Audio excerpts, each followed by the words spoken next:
Je voudrais, en dépit qu'il n'est pas avec nous ce matin, m'adresser au protecteur sortant. Tandis que je m'apprête à vous succéder, mon ami, Maître Renan Edoville, à ce poste d'importance, je salue l'excellence des travaux que vous avez accomplis durant votre mandat. C'est un fait. Même s'il arrivait durant votre gouverne, certaines fois, que des circonstances fortuites ont bâché votre lumière, cependant, aucune d'entre elles n'ont pu l'éteindre. Je formule donc le souhait de vous voir conserver votre auréole, votre lumière. Vous avez bâti votre vie bien avant ce poste. Vous allez la réussir encore après ce poste. Tandis que j'ai la certitude que vous allez continuer à enseigner, à défendre les droits de la personne humaine, mais surtout reprendre votre toge pour défendre la veuve et l'orphelin. Laissez votre lumière nous atteindre. Nous aurons certainement besoin de votre expérience. Monsieur l'ancien protecteur, bonne chance pour la suite.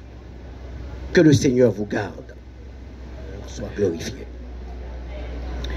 Me voici sur le point de prendre la commande de l'Office de protection des citoyennes et citoyens à une époque où le pays traverse la plus grande crise sécuritaire de son histoire. Reconnaissons-le tout de suite. Autant qu'Haïti est connu comme étant la première république noire indépendante du monde, à ce titre, la première à avoir proclamé le principe de liberté des peuples et l'égalité d'entre les races. Autant qu'Haïti est perçu aux yeux du monde entier depuis quelque temps comme un État failli. Il est indéniable aussi que lorsqu'on évoque le concept État dans le champ administratif, il se ramène, pour faire simple, à une synthèse des différentes branches de l'administration publique. En d'autres termes, c'est la faillite de l'administration publique haïtienne en général, dont il est question aujourd'hui, celle des élites haïtiennes, sous toutes les formes, donc notre faillite.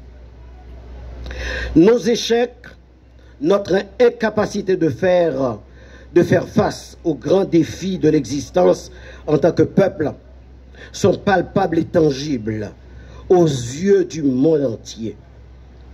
Ils s'apparentent à l'image de milliers de billes renversées à même le sol, claquant, sautillant à tout va, qu'il convient de ramasser. Difficile de savoir où commencer, quand et à quel rythme. À peine une méthodologie de ramassage établie, des milliers d'autres billes sont déversées encore et encore. Tout ceci est de nature à décrédibiliser n'importe qui, de n'importe quel niveau d'intelligence, de bonne foi, ou au mieux, en termes de cohérence, de méchanceté qu'il y adhère. Je voudrais, en dépit qu'il n'est pas avec nous ce matin, m'adresser au protecteur sortant.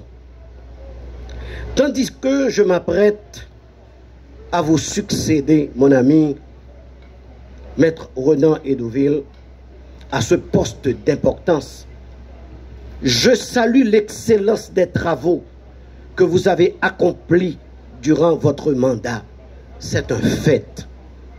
Même s'il arrivait durant votre gouverne, certaines fois, que des circonstances fortuites ont bâché votre lumière. Cependant, aucune d'entre elles n'ont pu l'éteindre. Je formule donc le souhait de vous voir conserver votre auréole, votre lumière. Vous avez bâti votre vie bien avant ce poste. Vous allez la réussir encore après ce poste.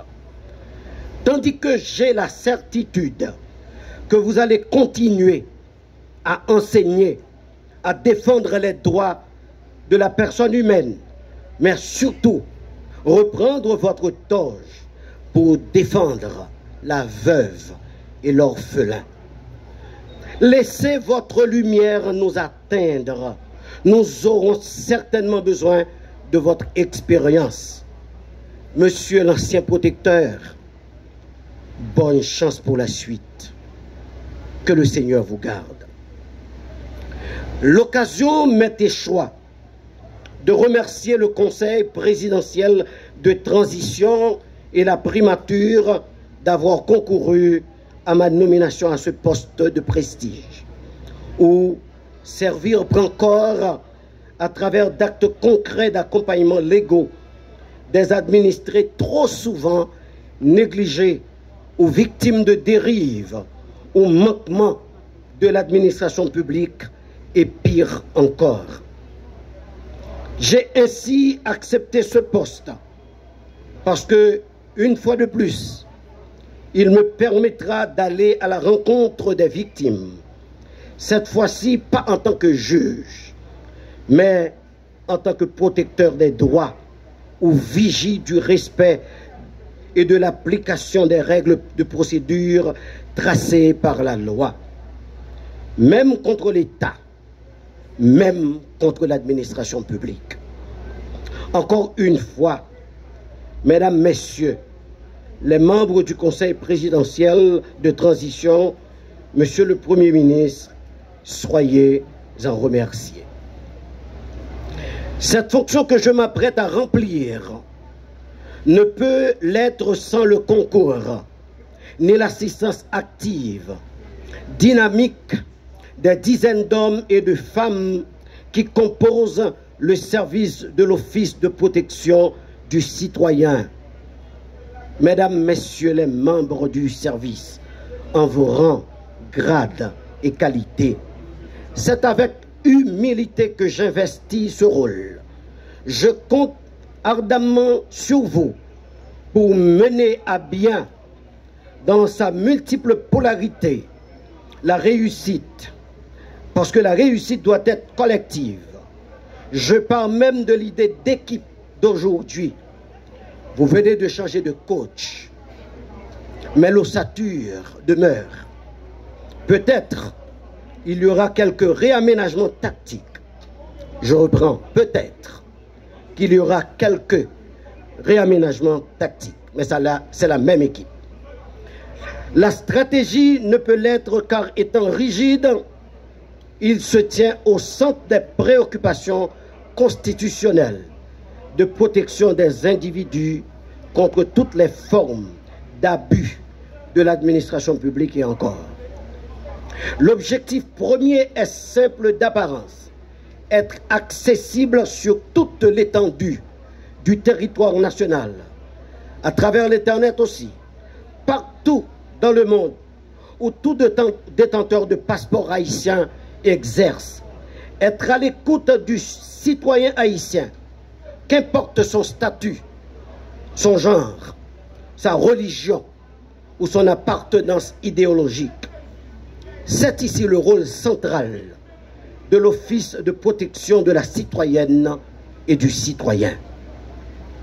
Mesdames, Messieurs, cadres de différents services, je suis impatient de travailler avec vous en vue de franchir ensemble de nouvelles frontières pour le bien-être des citoyens. Je voudrais saluer toutes les organisations de la société civile, particulièrement celles des droits humains. Votre voix fait écho déjà à mes oreilles et à mon jugement. Je vous assure que vous avez un protecteur ouvert. Nous allons travailler ensemble pour continuer les bonnes œuvres et améliorer ceux qui le méritent. Je connais les frustrations et certaines sont légitimes. Cependant, sachant que vous êtes tous de bons patriotes, je suis persuadé que la nouvelle administration de l'OPC et vous iront dans la même direction, mais la bonne. En vérité, je